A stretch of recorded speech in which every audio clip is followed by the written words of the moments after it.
Now there comes a time in every young person's life where they need to figure out where they belong and what path they should take in this world.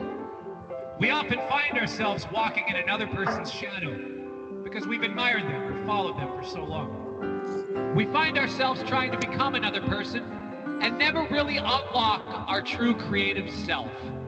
But I'm here to tell you, if you're looking to maximize your creative potential, we're going to have to face the fears and mental roadblocks that you've allowed to take priority in your mind. It's time you discover who you are as an artist. It's time you discover who you are as a person. It's time you step out of those shadows and become your own person. This is the time in your life where you need not discover who someone else is within you, but who you are within you. Because you're never going to be as good as Pat Metheny is at being Pat Metheny. You're only going to be the best at being you. And nobody in this world is going to be as good as you at being you. Nobody in the history of mankind, past, present, or future, will be as good as you at being you. You got a calling that's been placed on your life, and you need to get out there and do it.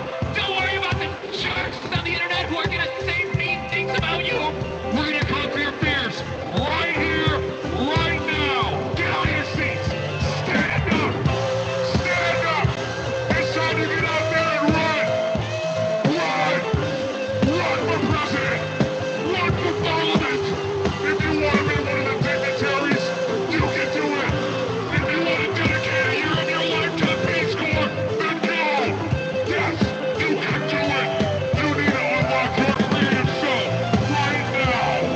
For 3 small payments of $29.99, I will teach you to unlock your potential and live the best life.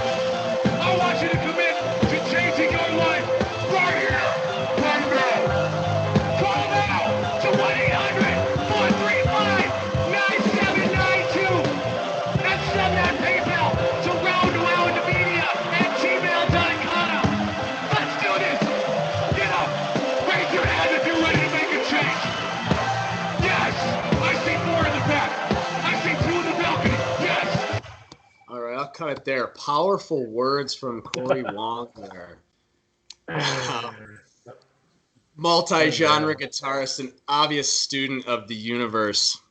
I happen to have the distinct pleasure of sitting here with two people in search of their own greatest selves. Mike Armstrong, who I anticipate to be a co-host in this media venture yet to be named. We just let Grant know. Mr. Grant Thomas is the other guest here. We just let Grant know that he was part of a larger vision. That song gets me pumped as shit. We talked last time about our concept of ikigai, which we can dive into more later if you guys would like. But ultimately, Mike and I have had many conversations over the last couple of years. And I kind of want to tie in a little bit of our overarching philosophy as it relates to that vision, while at the same time throwing Grant a couple of softballs so that we can really just kind of send it here.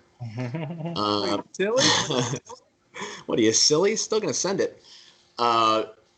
So essentially, Mike and I, in our shared vision of this approaching our own personal ikigai, or best expression of ourselves, have identified ourselves as a conduit for facilitating the self-discovery of others.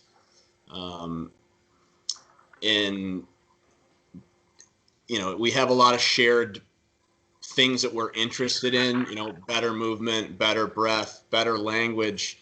And as we continue to explore these things, just recognizing that it's the awareness that there are literally infinite opportunities to center or find balance and operate as yourself.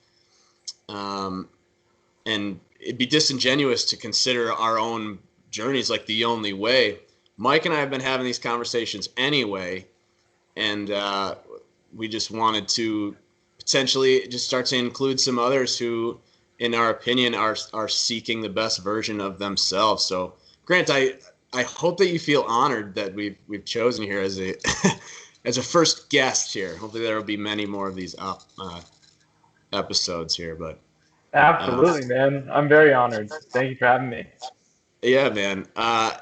Mike, go for it, man. I want to steer clear of too many introductions. Like, let's just send it.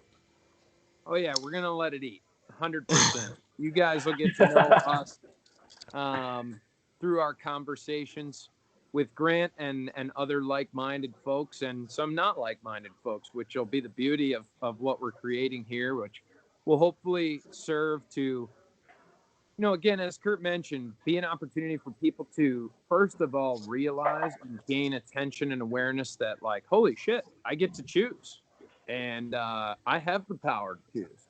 And we're going to tune into people, Grant and others that are taking that power for themselves. And they're making themselves happier. They're making their lives more fulfilling. They're fulfilling the lives of others that they encounter more often and more richly. And at the end of the day, Kurt touched on this briefly in his intro, but it's all about trying to find flow and trying to find some sort of balance which is where I believe flow exists, is in the center, which is where balance is in our life, spiritually, emotionally, physically, so many levels.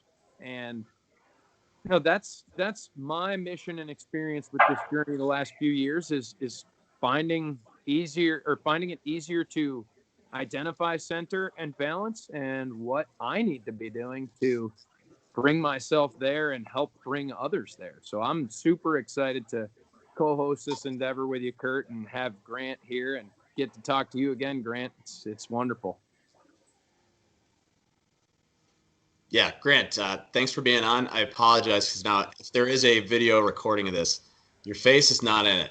We'll let you Photoshop some of your favorites into the screen maybe later. But yeah, man, how about just to facilitate this a little bit, just introduce yourself, and if any of those things that we just mentioned are tickling your brain currently, like, have at it, Haas. Yeah. One thing that stood out to me was the concept of finding center, and how that's multidimensional. So being able to tap into the physical, the mental, the emotional, the spiritual, really get in touch with oneself to find that center. And yeah, it's super interesting. I've been, playing in a lot of different boxes. That's what I've been calling it. So a box is considered, how I view it is, I'm placing energy in some sort of rule set, and playing in that. So like this right here, us talking right here and recording it, is a box. It's something that will, we will be able to create something with it, right? We've placed ourselves in this container. Another box would be with different sorts of modalities and movement practice, or no sort of modality, and just free flow. So things like that, where it's like, okay, conceptually what I'm doing is I'm playing with energy and I'm placing it in different boxes. So yeah, just to introduce myself, beyond that weird, hopefully coherent rambling right there. Yeah, I'm a health coach, and I practice a wide variety of movement, and really just allowing intuition to guide me in how I apply my knowledge and my experience and of my practice, to how how I'm doing things on a daily basis. So with the movement practice, listening to my body and allowing that to guide it. And because I have a lot of practice in different things, and a lot of awareness through that, it flows. I do feel in flow a significant amount of the time, so when things are going right there. So um, yeah, I work to embody that in the people that I work with, people that are um, struggling to find any sort of consistency with a movement practice, or they're finding that they have a lot of gaps in what they're doing. And so what I can do is come in there and support them in developing a better mindset around movement, and how it applies. So figuring out what they are practicing the movement for.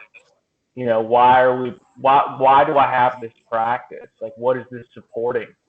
So really getting a lot of clarity on that, and then through that, seeing where it guides them. So like if somebody's really into kettlebells, well, we can use this same process to guide that practice. If somebody's really into the mace, right, we can guide them to a practice of really just total body awareness, and also a good relationship with movement, a good relationship with themselves and their bodies. So that's really what my expertise is the integration of the mindset in approaching movement, and then okay, with that, where do we want to go with it? Because everybody's going to be different. Everybody, each individual is going to have some specifics in terms of what they do with their time, and we can allow that as a good starting point to begin a movement practice that's a bit more oddball. So, yeah. Awesome, man. Thank you for that. Two things that stand out to me. First, in you mentioned determining a why. For me and my journey, that is paramount. Determining a why for your exercise or for your, engagements that you're dictating your time or energy to. I mean, you mentioned the workout, the movement practice, but I imagine you also are extending that elsewhere in your life. Let's stick on that for a minute here. Yeah.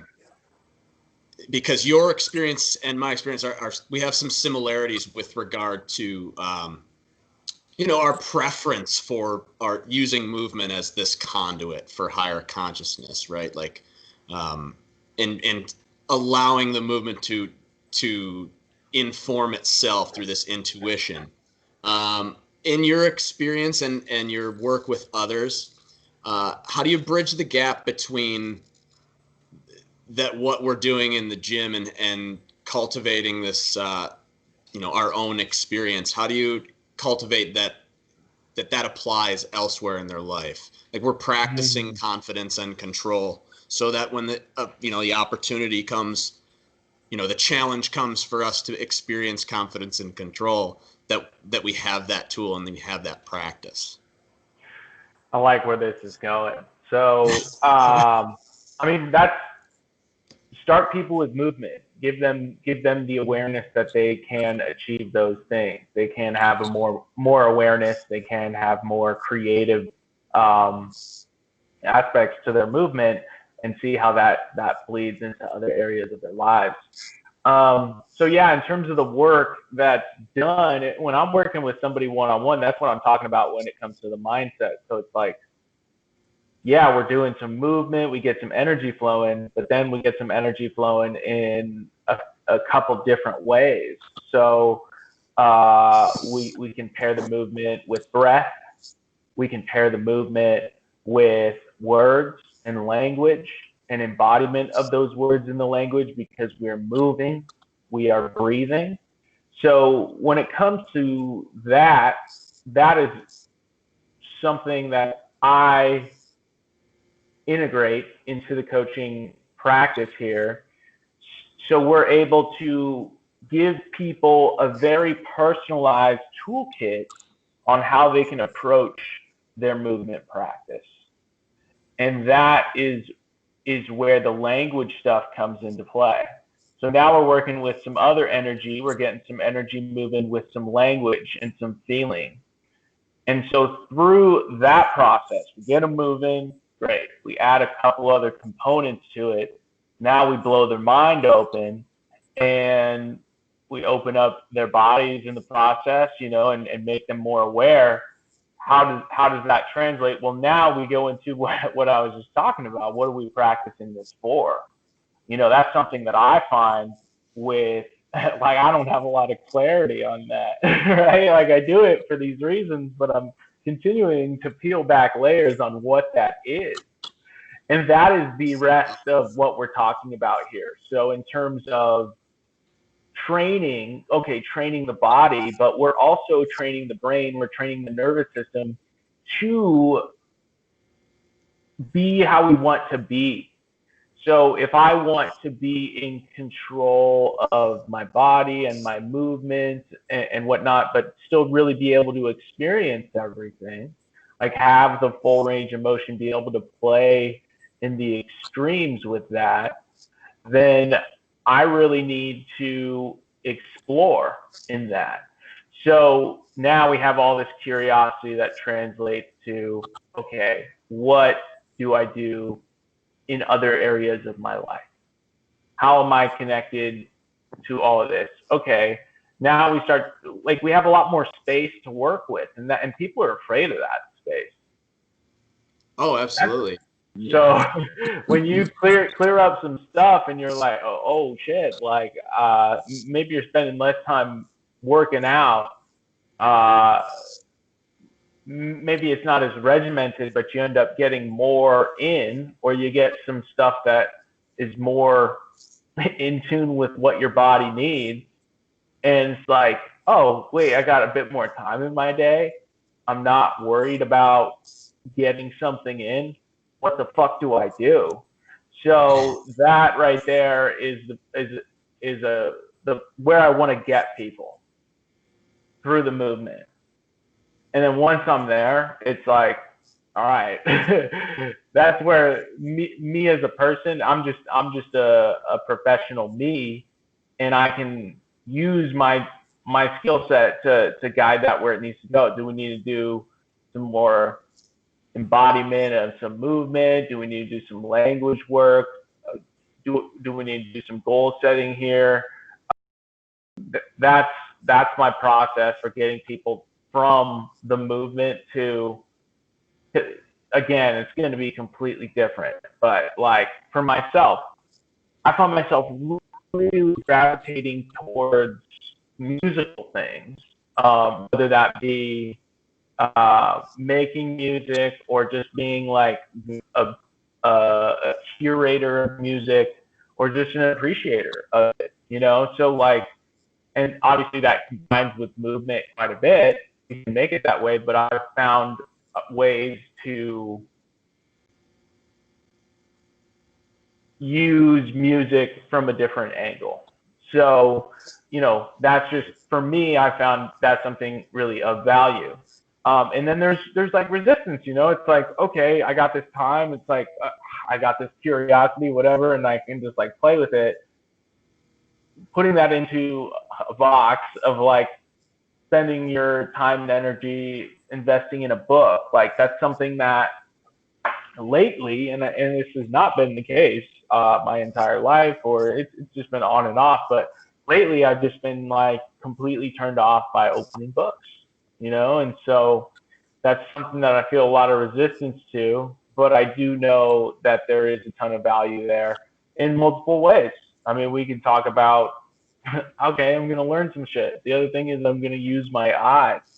The other thing is I'm going to practice paying attention, for 30 minutes, 45 minutes, 60 minutes, whatever. Like, there are layers to this that, like, oh, why do I feel so good after I read a book? It's like, well, there are things that are really beneficial on multiple levels that are happening there. So Yeah, just seeing where those areas of resistance are, where those growth opportunities are for myself. Um, and I know I have developed that awareness at least in the beginning through movement. So it's a huge circle there. Yeah, dude. I mean, it's interesting because I can sense you tying these overarching concepts together, and the thing is, like, I can hang because my experience is much more similar to yours than most people you're going to be talking to. But I love all that you're saying there, and you had mentioned flow a number of times, so I just want to toss that concept up to Mike and or whatever he was thinking about here to jump in. That's Yeah, 100%. And just listening to you, Grant, I mean, it makes me smile because just so many parallels to Kurt and I and what we're trying to do for people. And it makes me so happy to know there's other coaches out there meeting people where they're at. And in that sense, in that, the way that I frame it, meeting people where they're at, in my humble opinion, that is the mission, right? As a guide or a coach in any field, is to meet that person, your client, your student, whatever it is, your co-mentor, where they're at. And in that sense, as you touched on, Grant, what are your interests? Why are we doing this, right? This is your why, is where that student is at. So I'm curious, for all of us, specifically, obviously, Grant, do we as people and yourself as a coach tend to meet people where they're at better, and forget about meeting ourselves where we're at, right? We know we need to take our temperature to figure out, like, right now, I'm not interested in cracking a book, right? But maybe in a week or two we are. And I think for us three, maybe it's happening on an unconscious level because we're really working at our attention and our awareness and, laying this over all the different aspects of our life. But for those who might listen to it, for both of you guys, again, Grant first, do we tend to sometimes forget to meet ourselves where we're at? Or are we better at meeting ourselves where we're at and less so others? I think that's something important for any listener to consider. Yeah, well, I would imagine if there's an imbalance between the two, that there's going to be problems, right? So, like, how we are meeting ourselves is how we're going to be meeting our clients as well, and that's something that I've really been challenged with with where my experience has gone, and it's really interesting you bring that up. There's that aspect of mastery where in the process, like the reps, we need a lot of reps, but like the attention to detail and also going back to the basics and keeping things very simple and accessible and right in that threshold where your brain really cares about it and you can do it. So you're in the best learning zone possible. So, as coaches, that's something that if we want to be amazing coaches and we want to support people in the best possible ways, it has to be that continuous cycle. So there has to be, some aspect where we're continuously staying grounded in our practice. And one thing that as coaches we can run into an issue with is like thinking we need to be something that that we're not, or it takes like a ton of work, or maybe it's like a story that we're wrapped up in previously. One thing that comes to mind here for me is like I got some stuff that I, and you guys are familiar with this style of movement, but like I had some people talk with me and they were like, oh man, some of this stuff could be like really applicable to professional dancers. And I'm like, in my head, I'm like, oh man, like I couldn't coach them. They're better movers than me. And it's like, who gives a fuck? Like, I'm sitting on some shit that's useful. So, when going back to the concept of meeting clients where they're at, that's something as coaches we need to get clarity on who we're serving as well. So that's something, okay, I could work with a professional dancer, maybe that's a market I just serve exclusively there. If that's something that really pans out, or maybe it's a mixture of different people, right? I do recognize that I have the skill set to serve a wide variety of people, and meeting them where they're at. But as coaches, if we can get clarity on who we really want to work with and who we can best support, that is some powerful stuff right there. Because as a coach, now you're like dialed into how you can serve this particular group of people. So to bring it back again to what you started with there, how do we meet them? How do we meet people with where with where they are at? Meet ourselves with where we are at. If we can do that, that's a powerful. That is a powerful thing that will allow us to step into what we truly can coach, and we can lose sight of that. There's a lot of like novel things that I do, and I know you guys do. But just making sure that that's a balanced practice in there. I think that's a unbelievable point, and just to hit the nail one more time, even though you drove it home, Grant. If in a world where we are all our own coach, I hope the people that listen to this take that advice and take their own temperature first in order to meet people that they interact with in their day where they are at. Because Grant said it best. I mean, that's what we're trying to do when we coach clients. And if the world started to do that a little bit more, bit by bit, this would be a very enjoyable place for all, in my opinion. Yeah. Yeah. So something that came up. I'd love to tie this into. Go. Sorry. I'd love to tie this in. I mean, obviously, it feels considerably even more appropriate to have played that Corey Wong, and Grant, you mentioned flow already, and in the psychological sense, referring to Mihai Csikszentmihalyi's work, or being right in that zone of challenge and skill. What I think we're looking at with Mike and my shared vision as attempting to be thought leaders in this regard, you are one of many coaches who can assist people in this, like what we're referring to as flow interrupters. Right? So like what you're seeking is this, and even Bruce Lee referred to this in his like non-action, or in harmony with yin and yang. Larry the Enticer, just gonna send it. It's the flow state of like, being prepared and then just like trusting your intuition to be,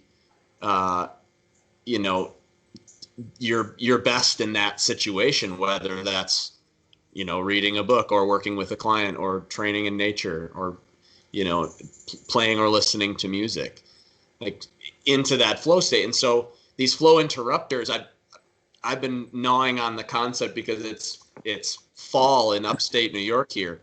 And like, where do the leaves gather? Like where there's no flow, they gather in the corner.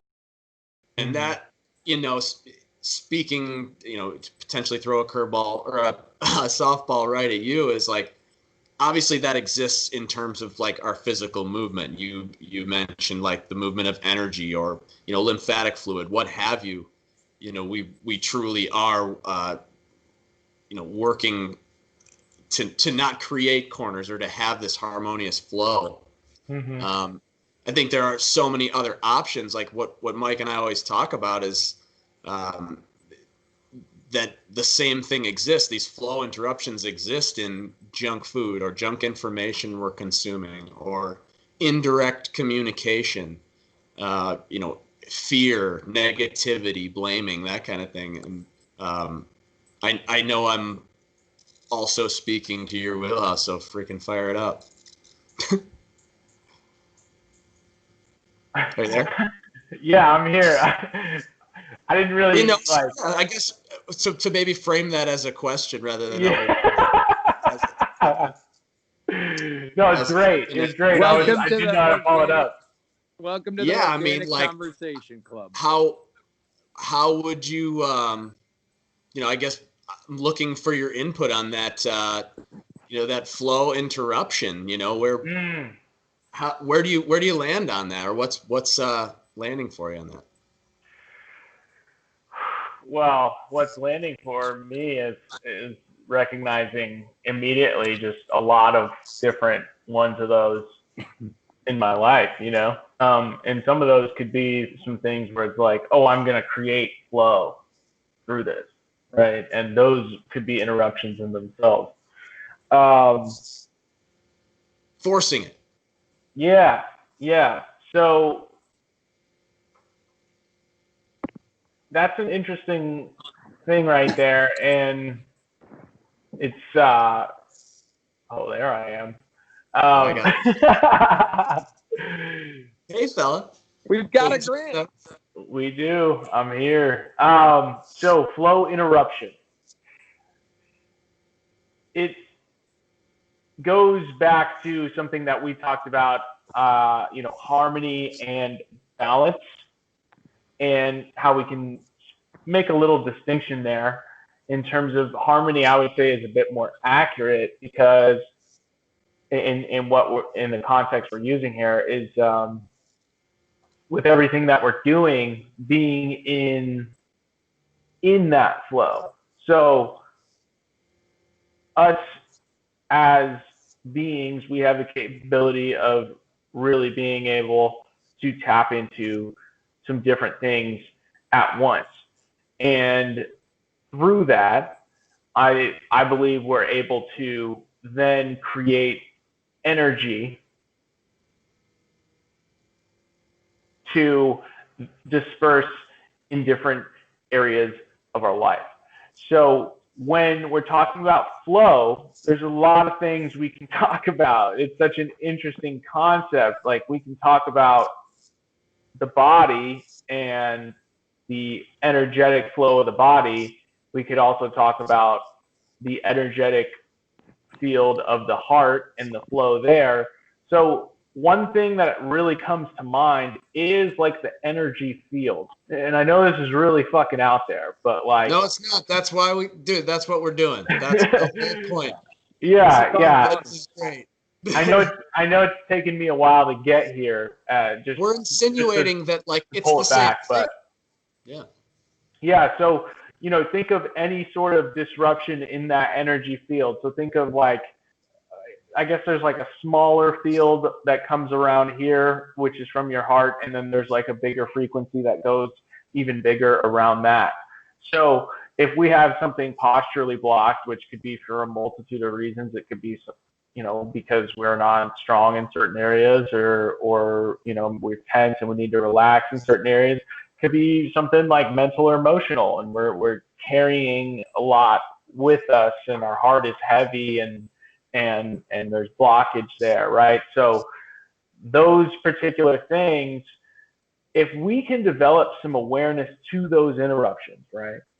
The interruption, okay, we got stuff that clouds our thinking throughout the day, things that we're focusing on. If we can acknowledge where those interruptions are, and I wouldn't say, let's be particular with our language here. So it's not like we're getting rid of those things, but just bringing more awareness to them in a non-attachment way. And that is a huge key right there, because that's something that I have been particularly challenged with, is an expectation of what's to come with these particular things, that we're supposed to get some sort of result out of it. feeling into certain areas of our body, acknowledging where we are carrying certain things, acknowledging particular habits and patterns. Like, okay, great, you've developed some awareness there. But if you develop attachment to those things, then there's a whole level of stress and anxiety that comes with that. And I have plenty of examples to give you if you want them. But, just in terms of things like, I'm sorry, I lost my train of thought there. I'm all over the place right now. You're hanging. No, anyways, just what comes to me is, a lot of it does come back to the physical, but like a lot of it is also not so much movement oriented. It's associated with movement, but it's more so just feeling your body. And then like where you can get really spacey with it is like feel that energetic field around you. Totally. And if you can melt into that right there, well, then you'll be like dancing in some pretty interesting states, which is,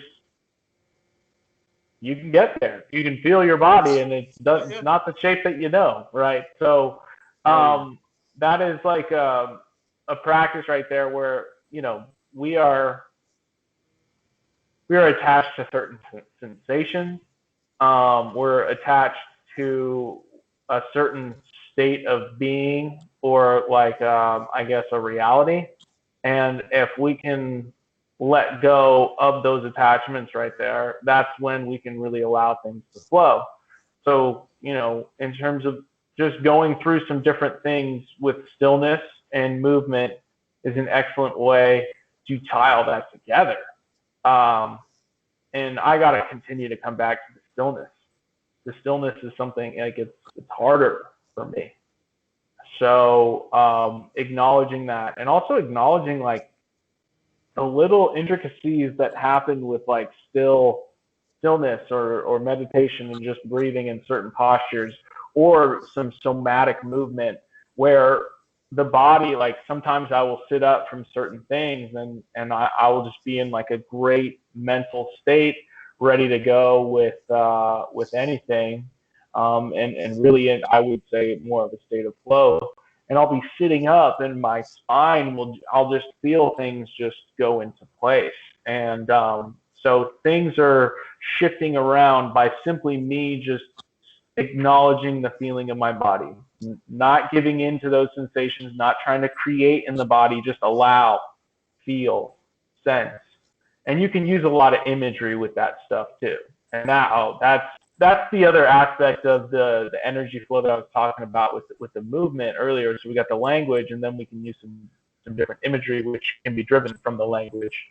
But you start messing around with some imagery while you move, man, you're really doing some interesting things with your brain and your body, and through that, able to again develop just more awareness of your experience and how you can drive that experience, So movement without expectation, or movement with particular imagery that's soft and something that will allow both the movement and the relaxation to occur at once. The tension and the relaxation, that every single movement in the body, there's going to be some sort of, length tension relationship right there. So when you're able to feel through that stuff and have that sort of awareness and understand how you can move energy through your body, the other stuff starts coming up in terms of the state of flow. Okay. I got a taste of it with the movement. Yeah. That's exactly where I would imagine like both of us have similar experiences in that.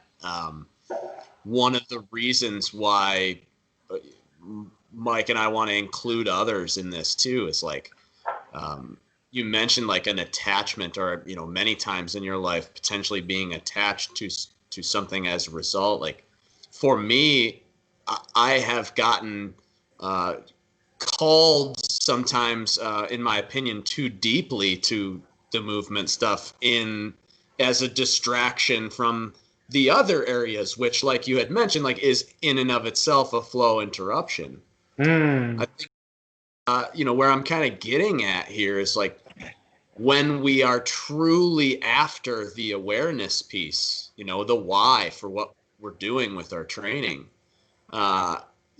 we want to make sure that like we're balancing the levels too, right? Again, like if you focus too deeply on your movement practice and like you're an asshole because you missed it. Like one might argue like that movement practice is not serving you because you rely on it. In effect, it's an addiction for you. So one of the reasons I want to do this podcast, or whatever this may become, is just personally may have pigeonholed myself a bit into this movement piece, and like realizing now, like, hey, I've got to backpedal on some of this other stuff. Like I personally have ignored, improving my communication in the same way, or personally have ignored, the stillness piece in the same way. Yeah, can you talk a little bit about that, like balancing the levels? Yeah, and it's really interesting you bring that up because, like, I'm in my head, I'm like, oh man, I keep going back to the movement here. I keep talking about the movement, and it's like so obvious that it's like it's it's an addiction for me. It's so obvious that that's where I go, and how I can't seem to get off of it. And so let me try to tie this back. Well, my insinuation is that you should chase that, but I want to just connect other people who are going deep on the other shit, so that we all learn, so that what I mean. We all, people who are listening to this and they may be focused on some of the other areas. Maybe they're a great meditator, but their movement is not linked, and so I want to introduce you to Grant. No, I wasn't taking offense to it at all. It was just one of those things where I was like, oh wow, it's like I was thinking about that before. I'm like, okay, how do I bring this back, to the we were talking about flow, right? And how do you integrate that into other areas of your life? And so, something that I experienced over the last month was I got a taste of what it's like to be in a community on a day in and day out basis that is prioritizing very similar things that I am prioritizing. And through that, the emphasis on movement, like there was no emphasis. It was just inflow. Like, oh, I moved when I felt that I wanted to move, and there'd be people doing the same thing throughout the day. Some people were a bit more regimented, but I would say that most of the people weren't regimented about it. So it'd just be like, oh, do you want to like go roll the rope outside and I can show you some things? And they're like, yeah, fuck yeah. So like, so now right there, I'm working on interpersonal skills. I'm getting to know this person. We're building, a framework right there.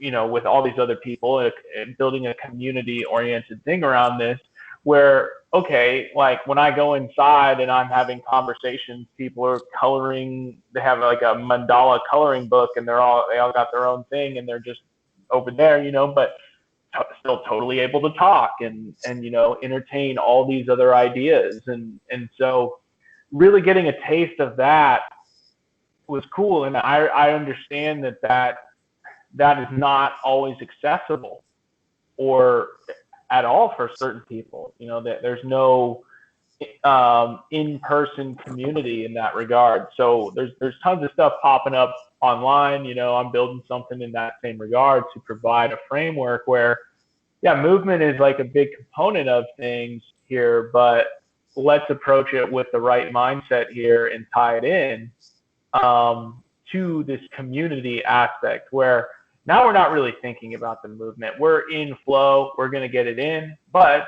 I'm going to spend some time making a really nice dinner tonight. I'm going to spend some time reading. I'm going to spend some time meditating in my favorite position. I'm going to spend some time in the hot tub. Whatever it may be, like we're able to then allocate our time elsewhere and just be in that state of flow. So the support aspect is a massive thing right here. Who's going to hold you not so much accountable, right? That you could word it that way, but who's going to see you who like as who you really are, and just acknowledge that they're not judgmental in any sort of way. They're encouraging, and they may even want to learn something from you. So now you're getting like this major cross pollination through this process. So what I would encourage people to do is look at their current, we could talk about the 5 people you surround yourself with, right? But just look at the social interaction. It doesn't even have to be any like close friends. It could be like, okay, am I part of a community that prioritizes growth in these particular areas that I want to grow in, right? Okay, cool. Like, am I putting growth my in energy? general. How about What? just growth in general? Growth in People general, that want to right? prioritize personal development in any sense of the word, right? Like I would imagine a fixed mindset just to be a flow interrupter, but it's okay. I mean, a lot of life will present that, but when we can consciously train it, maybe we're onto something there. Totally. So, and that starts with interest too. Like, where have you been putting your energy, or like where did you put your energy in the past that is something that you really liked, right? What are the things you like to do as a kid? Like, think about these things and really figure out, who you are in that regard, and be like, okay, it's a process now of like, okay, I like to do this as a kid. Like, maybe I'll try that out. Maybe you don't like it anymore. That's fine. But like, you're in a process of self-discovery right there. You're playing around with different things. And it's a fun process once you embrace it. Like, it's all going to come back to that language of how we're approaching the day. So like, if I'm just like, oh shit, I got to do this, or oh man, I'm really intimidated to try this new thing, like, change it. Change the words that you're approaching with that. Like, okay, what are we going to do? Like, intimidation over something? No, it's excitement. We're excited for this. Embrace that, right? Okay, cool. Now we can approach this from more of a state of flow. And like, we've all had experiences, like, I'm sure, of giving like a talk, whether it be in school or some other thing, and you write down like a bunch of notes, and like, oh, I'm gonna make sure that I get everything said and whatnot. And you end up doing it, and you're just completely glued to the information. You have limited yourself to those words, and ultimately it comes out really choppy and reading off of something. And if we just prepare ourselves in some manner, it's part of our practice of, then we can be confident in going into situations with flow. And like a simple thing of simply taking some breaths before you go into things, like, that's been a huge one for me. It's like, yeah, I know. Okay, cool. Am I doing it? No, I'm not. Okay, let me actually do it and see what happens. And it's very powerful. So, yeah. No, I love that. Mike, are you still there, by the way? Sorry, we're kind of handling the conversation here, but I am. Yeah, I'm here. Grant and I traded cameras, so I'm here listening. And what's really striking me, Grant, from listening to you talk and the similar veins from Kurt and I's conversations over the last years is just the need for people to continuously take their temperature / check-in. Right? What do I want right now? How do I feel right now?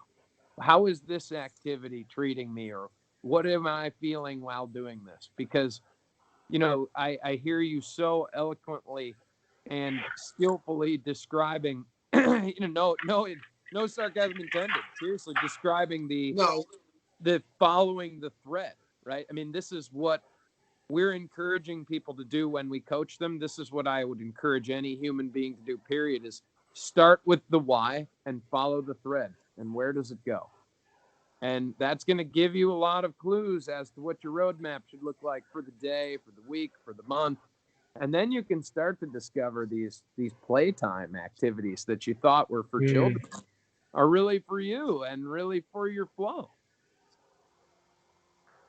That's way more gracefully said than me, man. That was beautiful. You had all that time to practice. Yeah, man. That was shit. Well, I had much love and gratitude, but that is my sidebar for me still being here.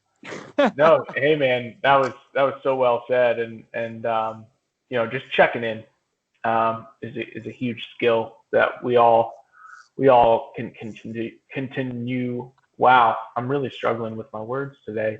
Can continue to practice, and just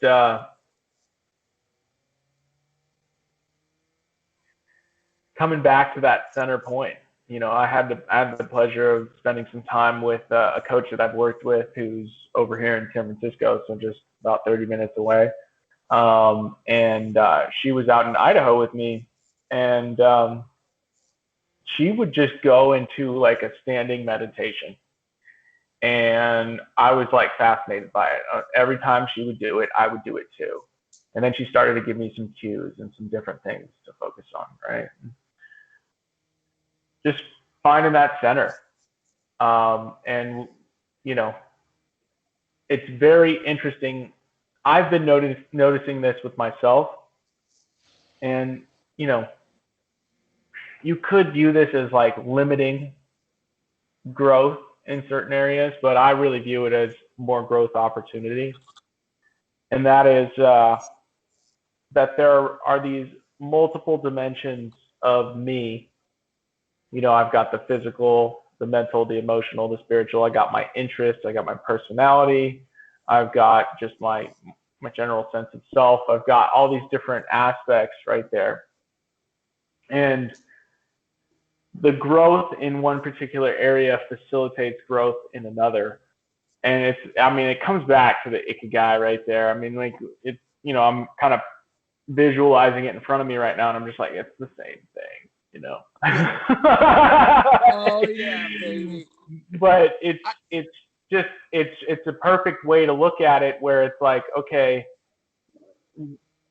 where it's an energy flow chart, man. It's just that gives you a better understanding of where that energy is going and like how it supports the growth in these other areas. So it was really cool to see a lot of those factors work on multiple levels over this past month, because I was in new situations constantly, just like, ready to absorb information, ready to really embody the experience. I really stuck away from my phone, didn't do too much on social media, and just really made sure I was present, and so maybe it's a check-in once in a while, right?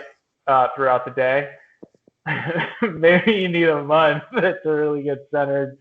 And one thing that I found pretty cool, just going back to, I guess, another movement component, but like feeling the body and feeling your relationship with gravity.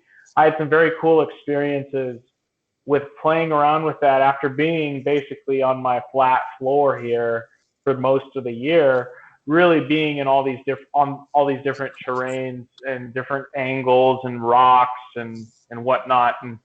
And through that, just like really feeling the gravity through my spine, through my body, and recognizing that is some sort of, like, I knew it was just another layer of gravity and its impact on us, and how it can really be a tool, and how nature can really be a tool as well.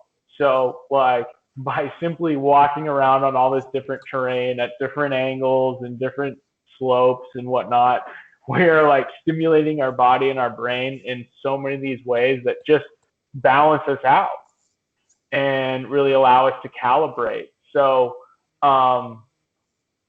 those are a few things right there, whether it's 5 minutes, 2 minutes, 1 minute, you go into a standing meditation, sitting meditation, just check in with yourself, or you check in with yourself for a whole month and you play with gravity. I don't know. No, that's awesome, man. I imagine the three of us, and in addition to many others, are uniquely positioned in that we've cultivated an ecology of practices that allow us to turn off the noise, so to speak. Why I was drawn to that speech in the beginning that I played by Corey Wong is like, I recognize a pattern, and this is an attempt to not virtue signal, however, recognizing a pattern in that, like a big gap that I would imagine is part of our purpose is to assist others who may not have necessarily an ecology of practice, but very little practice at all at turning off the story. So like they're living a life that's full of flow interruption. And rather than like someone like Mike or myself is I'm super fired up for that experience for you. Others may or may not like have that to resonate with them. I want to contribute to the idea that like there are infinite opportunities. So even if like your life looks way different than going out for a month, like meditating in the woods and shit with your buddies, even though that sounds like a fucking utopian to us, right? If you draw an anchor to consciousness, for example, of just saying the word not, and you're focused on like non-negativity today, like yes, the ecology of practice is going to be beneficial, but like we've spent 15, 20 years on it. How do we bridge that gap for like the person you meet at Lowe's? Like how do you because like we talked last time about the circle in Ikigai about what the world needs, and I love your brain. The world needs a couple of you, or one of you, and a couple people that fucking geek hard on this stuff. And it also needs this person at Lowe's, but she doesn't know it yet. And so like, how do we take it upon ourselves to like, even when we're not in this month of solitude or ever, just like take it into our everyday, find flow and be able to share a little slice of that?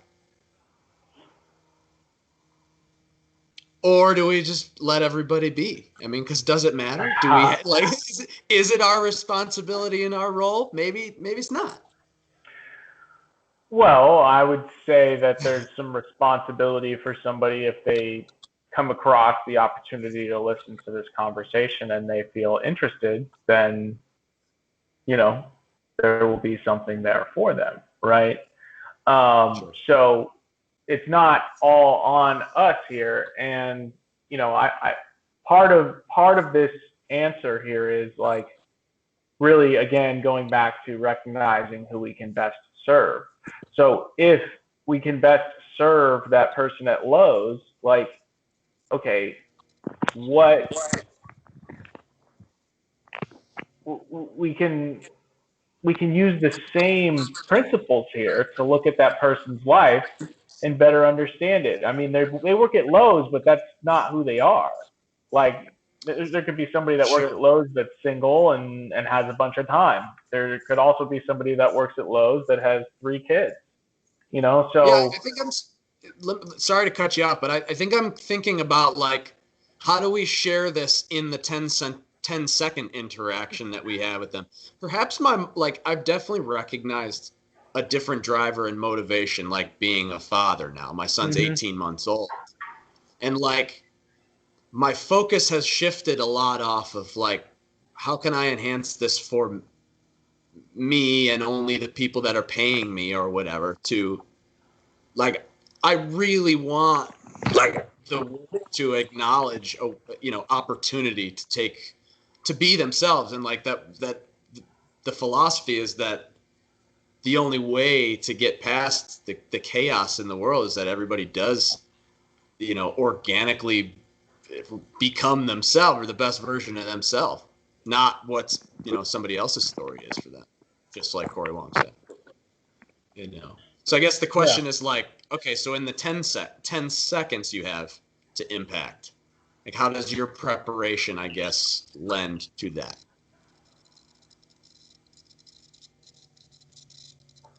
Not to put you on the spot, just a question. So 10 seconds to explain,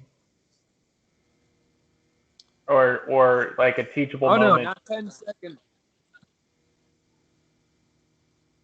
Sorry, Mike. Not 10 seconds. Not 10 seconds to explain, but I think to translate or assist in driving it home, like when you interact with the random person at Lowe's, in that 10 seconds, how do you impart, or how do we embody what we're practicing? Yeah. How do you impact their energy field? Yeah. For the energy field as, the whole, or as far out as you can. Yeah. Imagine. I would say one thing in that situation would be curiosity. Just be able to engage somebody in a manner that is curious and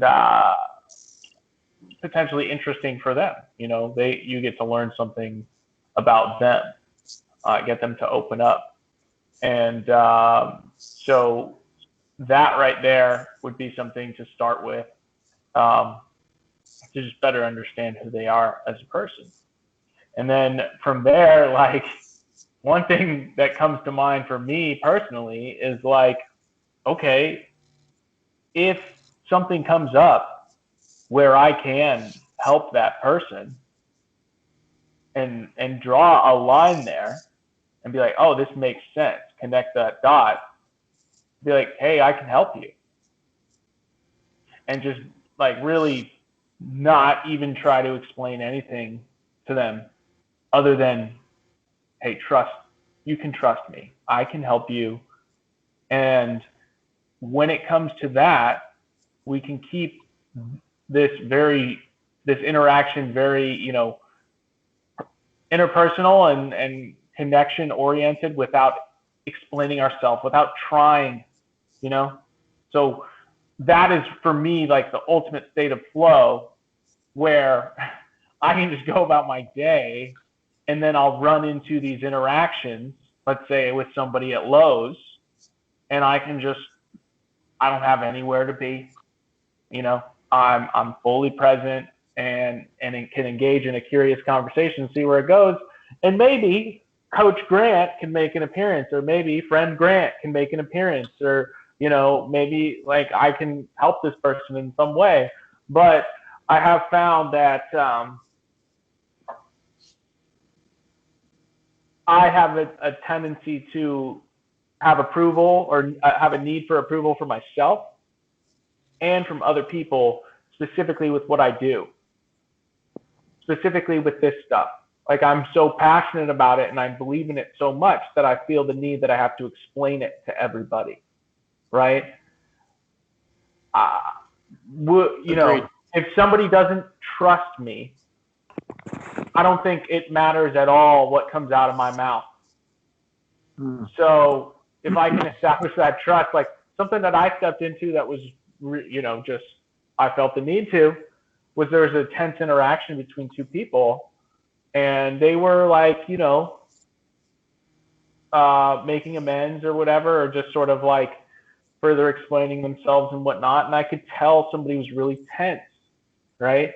And like, I don't massage people, like I don't do anything like that, but I just went over to him and I just started massaging his shoulders, and like, that was something that was just like, oh, in the flow, I've given a shoulder massage before. Like I could do this. This person needs it. I can tell. And all of a sudden, like 5 of us were just all like having a really good conversation, together, and nobody was really focused on what had just occurred. So you see these situations where you can apply your skills as a person, just any old person, Yeah. Act on it. 100%, dude. What I'm alluding to is like I've recognized an opportunity recently with my physical practice and like purposely confronting discomfort, whether that be, breath holds or ice or, a weight that's challenging or a range of motion that's challenging.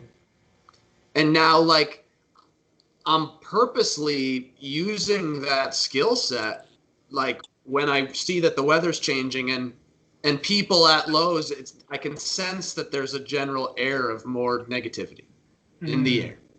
And so like for me, I'm treating it as literally a training rep to be like, I'm going to be happy as fuck while I'm here. And and I want to contribute to the energy field of everybody else that's shopping here. Like, and it's selfish because like, yeah, obviously I'm recognizing like that helps this. And again, it just aligns with Ikigai, Yeah. like all these years like have been worth it. So the call to explore these concepts on such a deep level, like without that and without having like followed the thread for me, I might be another one of these cranky assholes just looking to get my workout done at the end of the day. Right.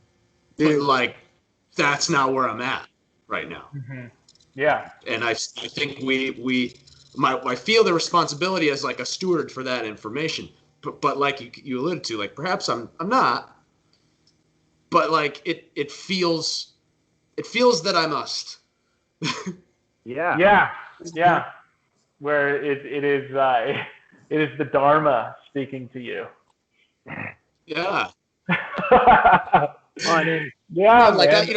I'm a few years older than you and have a child as well. So like, I mean, this is relatively new air for me as well. But yeah. No, definitely cool. I hear you.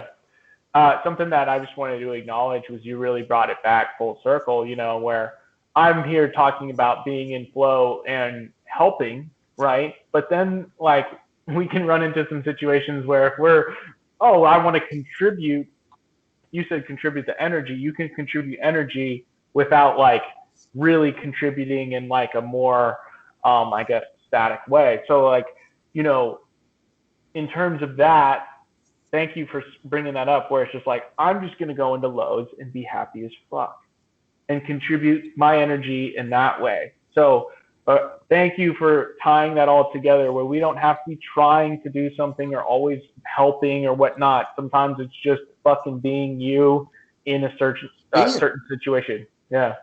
Well, and what's, listening to you two go back and forth on this topic, it just, I'm smiling over here, even though my camera's off, because it's coming complete full circle, because Kurt's moment of I'm going to be happy as fuck is his check-in. That's him being like, yo, I'm going to be in balance right now because I'm anticipating and preparing for the out of balance in that store. And now we're slow interruptions there. It's going to be in there. Yeah. Oh, yeah, it's in there. And I can feel it around school here, feel it in my players a bit. You just feel it. Here in Alfred, it's rained all day. It's 40 degrees. If you're not prepared for this, you're going to react and you won't have the ability to respond, which is our responsibility, right? And that response is the check-in. The check-in is a requirement for the response. You don't know what the response is without the check-in. And, Grant, even your point about energy is so great because, in a physical center, if you were to stand up tall and strong and breathe into your feet and ground yourself and, find balance physically from front to back, leaning forward or not, that energetic center also is a place of balance, as we started this whole conversation with, where, if our energy is forward, we might come off as like, whoa, hey, I don't need all that just yet. But like if your energy is, between the two, ready to respond in any direction, you might just start rubbing somebody's shoulders. Yeah. Thank you for bringing that up again. That was hilarious. Yeah, totally. I felt really centered in that situation, right? So you'll be able to pick up on the subtleties of what environment you find yourself in when you do find that center. And that's where we can simply just like be ourselves and be at ease, but also be ready. Also be ready to, be a net positive, right? I would imagine nobody wants to be a net negative to society or to a group, right? So yeah, but their awareness isn't there though. That's just it. Like if you ask everybody, they're like, I want to contribute to positivity, but it's like just missing the signs of these flow interrupters. They're literally everywhere. It's every step you take. It's every breath you take. It's wild. yeah, it is, and again, like going what you just said, like every breath, every step, like we can make that a meditative experience. But the meditative like experience right there, non-attachment. Like we got to really just be like, okay, that is what that step felt like in this moment, and here's the next step. And you're still sending it. You're still sending it. You're still sending it. Like, first step. Perpetual send. I know it's the balancing. Like you're sending it and then you're preparing. You're sending and preparing. Well, I think that's an awesome place to stop. I'm gonna prepare some grilled chicken tonight for the families. All right. Well, hey, thanks I really... for being on here, man. I guess I imagine we'll get about 12 listens. 6 of them will be our parents. But tell the other 6 listeners, man, where they can find you. Yeah, Oddball Fitness. It's just across the board. Instagram, oddballfitness.com. All my stuff is there, and I'm building a community of growth-oriented minds, movement minds as well, and I really appreciate the opportunity to speak with both of you on all this stuff, and I just want to really acknowledge the amount of clarity that was developed through this for myself. Like I'm going to be watching this back for sure. There were a few moments where I completely lost my train of thought, was just kind of like talking, and I was like, okay, where am I going with this? And I was able to tie a lot of things together. So I really appreciate you guys like facilitating this conversation and asking some very challenging questions. You said some softballs, and I mean, maybe the softball is the fact that it's like bigger and more ambiguous, and like I can take it in all these different places. But that's go deep. Yeah, man. Awesome job on driving the conversation, and I appreciate you guys' perspectives greatly. Love and gratitude, brother. Mike, anything to add, bud? Just love and gratitude all the way around. So grateful to talk to you again, Grant. And I might be coming out Cali way in January, so maybe we can do the face-to-face deal together. Let me know, man. Yeah, I'd love to make that happen. I will definitely keep you in the loop, and thanks again for coming. It was amazing to hear your perspective, brother. Likewise. All right, guys. Take care. Later. See ya.